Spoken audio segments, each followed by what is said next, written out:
Bom, então vimos na primeira parte que as expressões com predicado, alguma delas de alguma interpretação pode não ter um valor verdade definido, né? Agora pode ser verdadeiro ou falso. E o que vamos fazer, vamos agora no intuito de obter quais seriam então essas expressões, né? Quais seriam o formato das expressões usando predicados que de fato tem ou valor verdadeiro ou falso em cada uma das interpretações. E para para obter qual tipo de expressões que se encaixam nesse requisito de ter ou valor verdadeiro ou valor falso, vamos ter que falar um pouco de escopo de quantificadores. Então, assim, de uma forma bem simples, o que é um escopo de quantificador, né? Seja ele universal ou existencial. Então, o escopo de quantificador é a expressão, né, junto com seus predicados, onde o quantificador se aplica. Tá? Então, sempre o escopo de um quantificador é a expressão onde o quantificador se aplica. Vamos olhar aqui alguns exemplos que vai ficar mais fácil. Então, por exemplo, um caso bem simples, né? Então, você tem qualquer que seja x, p de x. Quem é um escopo do quantificador é simplesmente a expressão, o predicado p de x. Tudo bem? Então, o escopo aqui nesse caso, eu só tenho um quantificador, que seria o quantificador universal, e o escopo dele, desse único quantificador nessa expressão, é o todo P de x. Tudo bem? Outro exemplo. Então, agora eu tenho um existe x, aí entre parênteses, né? P de x implica Q de x, que é um escopo desse quantificador existencial aqui. Então, o escopo é todo P de x implica Q de x. Tudo bem? Então, o escopo é sempre a parte da expressão onde o quantificador está se aplicando. Então, como está até separado em parênteses, é toda essa expressão aqui. Legal? O terceiro exemplo vai deixar até um pouco mais claro. Então, vamos lá. Quais são os escopos dos quantificadores? Primeiro, tenho dois quantificadores, né? Eu tenho esse aqui, o existencial primeiro. Depois eu tenho um quantificador universal lá dentro. Tá? Então, vamos ver se vocês entenderam bem. Qual que seria o escopo do quantificador existencial EGX? Então, o escopo dele é tudo onde ele se aplica, né? Então, ele se aplica desse parênteses aqui até esse último parênteses aqui. Então, o escopo desse quantificador, escopo do quantificador existencial, ele é toda a expressão. P de x e qualquer que seja y, q de x, y. Tudo bem? Porque, ó, como está dentro em parênteses, o existe x é aplicado em toda essa expressão que está aqui dentro.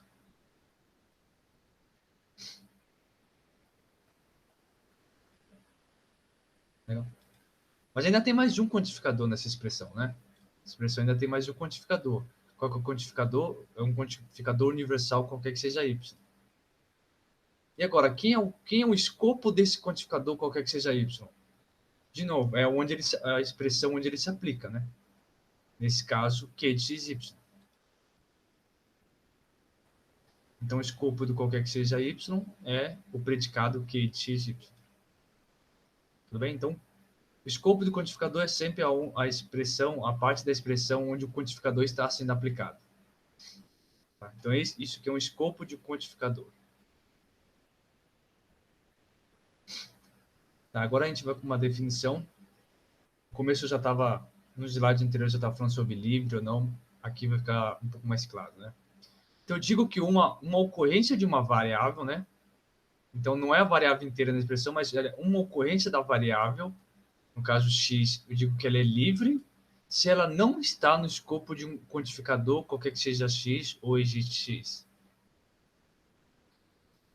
Então, a ocorrência da variável, né? Então, a ocorrência da variável num determinado ponto da expressão, ela é livre se essa ocorrência não está no escopo de um quantificador, qualquer que seja x ou existe y.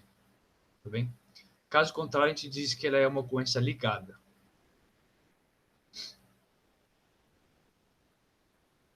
Então, vamos a alguns exemplos que vai ficar um pouco mais fácil de enxergar. Então, vamos ler essa expressão. Existe x, p de x, y, implica qualquer que seja y, q de x, y. Tá? Então, eu tenho duas variáveis, x e y. Tá? Opa. Tem duas variáveis, né? X e y.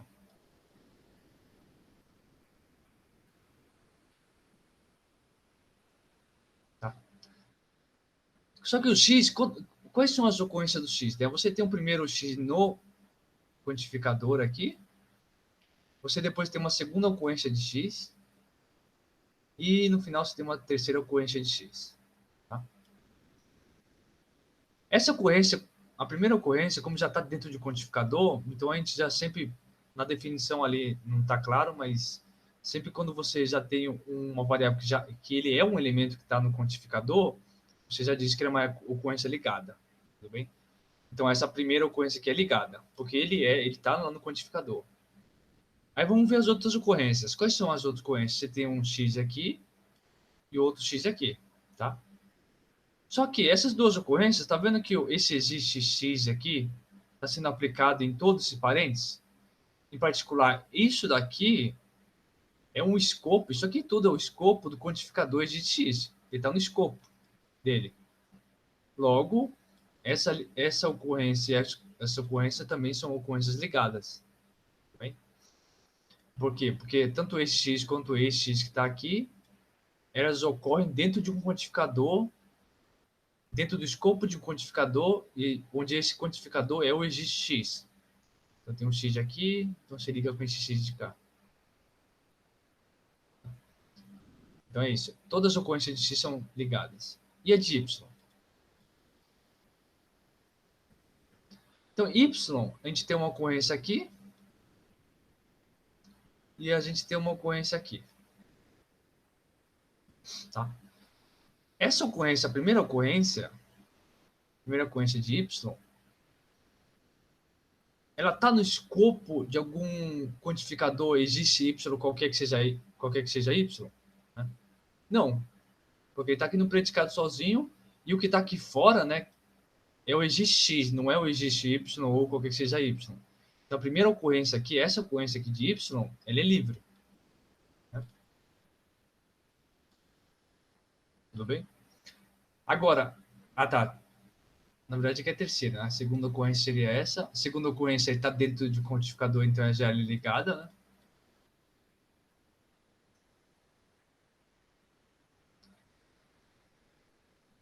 Então, a ocorrência da variável dentro dos quantificadores são sempre ligadas. Então, geralmente, a gente acaba nem considerando elas, porque como ela já está dentro do quantificador, então elas já são automaticamente ligadas.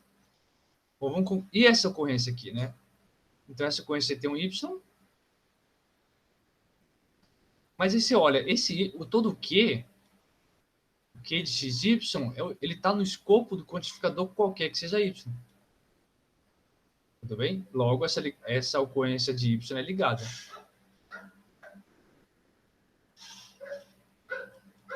Legal? Então, a primeira é livre, né? Por quê?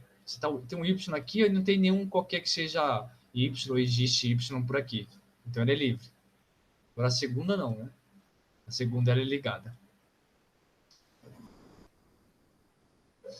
Mais um exemplo? Agora, qualquer que seja x, existe y, p de x, y, z, implica existe z, q de x, y, z. Então, agora a gente tem três variáveis, né? Primeiro a x, depois y e z, né? São três variáveis. Então, vamos ver o quantidade de cada uma delas e se elas são livres ou são ligadas. Então, como eu disse, né, primeira ocorrência do x está aqui no quantificador, então ele é automaticamente ligado. Então, como eu disse, né, quando está no quantificador, a gente começa nem necessariamente considerar ele como uma ocorrência, né, porque a gente já sabe que a ocorrência é ligada. Mas vamos lá. Você tem essa ocorrência aqui, né, uma ocorrência, vamos dizer assim, verdadeira de x, e você tem outra ocorrência aqui de x na expressão do Q. Mas olha, quem é um escopo de qualquer que seja x? O escopo é tudo isso aqui, né? Tudo bem? Então não tem chance para x, né? Qualquer ocorrência de x que ocorrer dentro desses parênteses vermelho é uma ocorrência ligada, né? Por causa desse quantificador.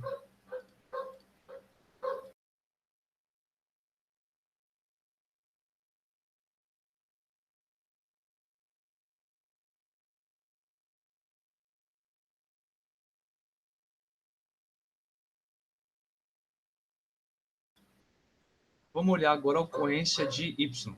As ocorrências de y.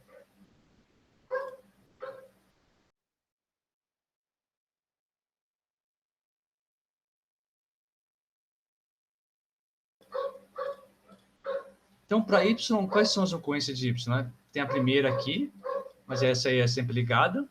Tem a segunda aqui e a terceira aqui, né?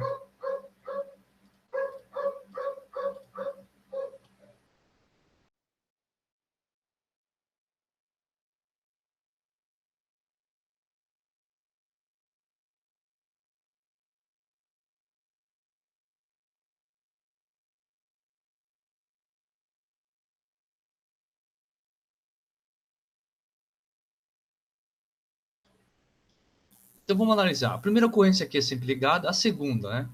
De novo, na segunda é fácil do y também olhar, porque... Então, quem é o escopo desse quantificador existe y? É tudo isso aqui também, tá? Então, mesmo um argumento parecido com o de x, qualquer ocorrência de y que aparecer aqui dentro desse parênteses é uma ocorrência ligada. Tá? Então, acaba que todas as ocorrências de y também são ligadas. Por final, sobrou só o z, né? O z, então, vai aparecer aqui. Opa, ele aparece aqui primeiro e depois aparece aqui. Então, primeira ocorrência de z, não tem nenhum existe z ou qualquer que seja z aqui para frente. Logo, essa ocorrência aqui é livre, né? E a segunda ocorrência está no quantificador, né? Então, ele é ligado.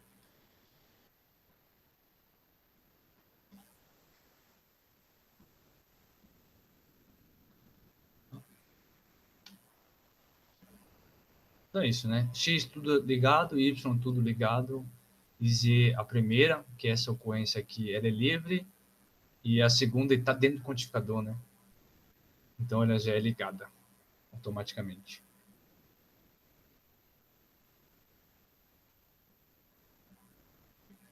Por que a gente está falando isso, né? De escopo e variável ligada ou não?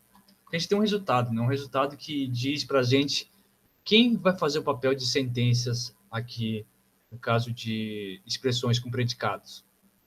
Então, se eu tiver uma expressão que toda ocorrência de qualquer que seja variável,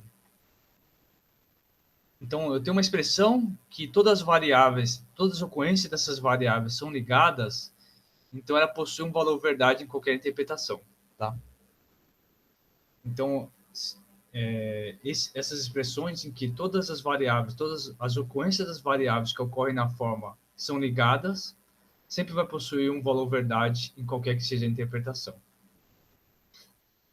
Então, claro, e esse valor pode variar de interpretação para interpretação, mas dado que você tem essa expressão, dado qualquer interpretação, nessa interpretação, ou ele vai ser verdadeiro ou ele vai ser falso. Então, para isso, basta que todas as ocorrências de todas as variáveis na expressão sejam ligadas, tá? Por isso que foi importante essa noção de saber o que é o escopo de quantificador e se a ocorrência da variável é ligada ou ela é livre. Porque a gente justamente tem esse teorema aqui. Tudo bem, então, na aula passada, né, falamos quando a gente estava usando os conectivos lógicos, e ou implicação e negação, lá no finalzinho, um dos últimos tópicos foi falar de tautologia. E o que seria o análogo à tautologia aqui? Seria a noção de validade. Tá? Então, no caso proposicional, que é o que a gente fez na aula passada, tipo, o valor da expressão sempre se baseava, o valor verdadeiro ou falso da expressão se baseava nos valores das suas sentenças constituintes, né? Em outras palavras, você tinha uma tabela verdade para ele. Então, qual é que seja a expressão lá, sei lá, vou chamar de φ, Aí φ era uma função de A, B, C, tanto faz. Então, saber o valor verdade dela, bastava você pegar o A, o B e o C, por exemplo, né? E aqui fazer todas as sequências de verdadeiros ou falsos.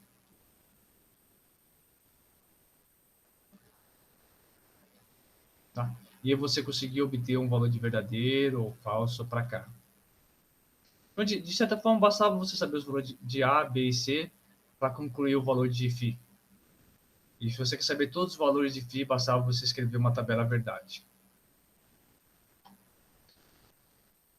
Aqui no caso, a gente viu que, dado uma fórmula com predicado, para você considerar a existência ou não de verdade ou se é verdadeiro ou falso, você precisa de interpretação, tá? E também vimos que, em alguns casos, algumas expressões ela não tem um valor verdade, ou um valor de verdade, né? Tanto pode ser verdadeiro quanto falso. E como disse, né, na tautologia, se você pegar a tabela verdade da expressão e aquela coluna for sempre verdadeira, né? Ou seja, é uma sentença que é sempre verdadeira, independente dos valores da sentença que a constitui. Então, a gente chamava de tautologia. Ela sempre uma sentença que era sempre verdadeira. O que a gente vai ter de análogo aqui é uma fórmula válida, né? Então, no caso do predicados, né, que é essa noção que a gente está trabalhando hoje, que em particular tem os conectivos universais, universal e existencial, eu digo que uma forma é válida se o seu valor em qualquer interpretação é verdadeira. Tudo bem? Então, tautologia é uma forma que era sempre verdadeira, independente lá dos seus constituintes serão quais valores eles constituíam. Isso aqui se traduzia na tabela verdade, a última coluna, sendo sempre verdadeiro.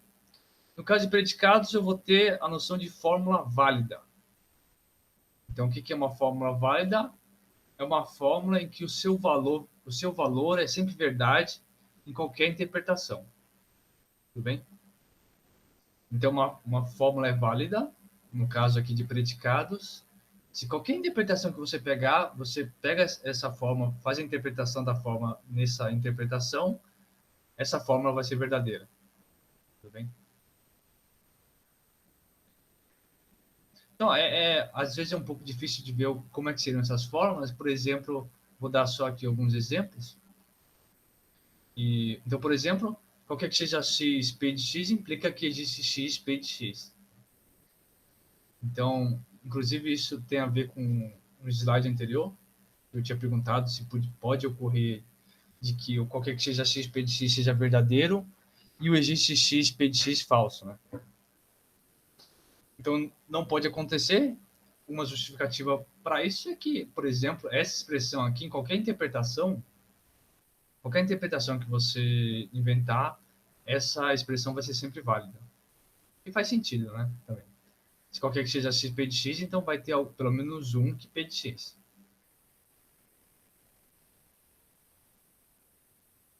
A segunda, qualquer que seja x, p de x e q de x, se somente c vale uma espécie de distributiva, né? Se somente c qualquer que seja x, p de x e qualquer que seja x, q de x. Legal? Então, esse aqui são só um exemplo de umas fórmulas válidas. Aqui cabe um comentário, né? No caso proposicional, naquele caso de tabelas verdades, conectivos, só usando os conectivos lógicos, a gente tinha, é fácil ver que lá tinha, até de uma forma um pouco algorítmica, um método para você determinar se dada expressão ela era uma tautologia ou não. Tá? No caso de fórmulas válidas, né, como a gente ampliou um pouco a linguagem, a gente pode usar o valor existencial, e além disso, para você dizer se uma fórmula é válida ou não, você precisa considerar a interpretação, aqui não tem um processo algorítmico, tudo bem? Então, na verdade, não existe uma forma de você fazer isso mecanicamente. Porque você pode pensar que para uma fórmula você dizer que é válida, então, se você só usar a definição, o que você precisaria fazer? Você precisaria pegar todas as interpretações possíveis que você pudesse obter, todas, então, seriam todas as interpretações, e testar essa forma em todas as interpretações. E ela teria que ser verdadeira em todas as interpretações para ser uma fórmula válida. Então, vocês veem que isso nem sempre, isso não é uma coisa factível de ser feita.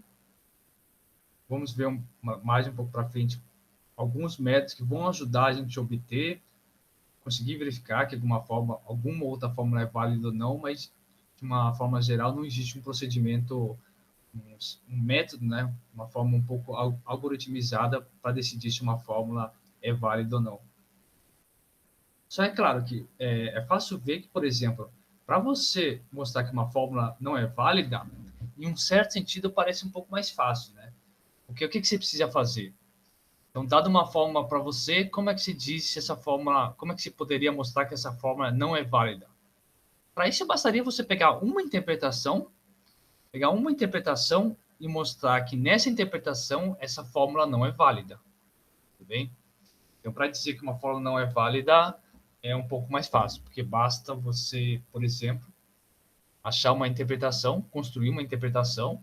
Então, você constrói a interpretação, então você vai obter o seu domínio de objetos, você vai obter a sua interpretação para cada um dos predicados que estão lá, e lá você conseguir obter que a expressão é falsa, por exemplo. Então, aí você consegue mostrar que essa determinada fórmula não é válida. Tudo bem? Então, inclusive, tem alguns exercícios na lista, né, que eu vou deixar justamente para vocês provarem que determinada fórmula não é válida. Então, lá vai ser para você construir uma interpretação. Então, pode ser uma interpretação particular, mostrando que aquela expressão interpretada naquela interpretação ela é falsa. Bom, é isso. Então, essa aula foi para fazer uma introdução dos quantificadores universais. Então, primeira aula, a gente basicamente trabalhou só com o chamado cálculo proposicional. Então, só eram os conectivos lógicos e as sentenças e como a gente compunha elas. Aqui a gente já fez a introdução dos quantificadores universais, o quantificador universal e o quantificador existencial. E na próxima aula vamos voltar para o cálculo proposicional e olhar mais alguns resultados do cálculo proposicional. Bom, é isso. Até a próxima aula.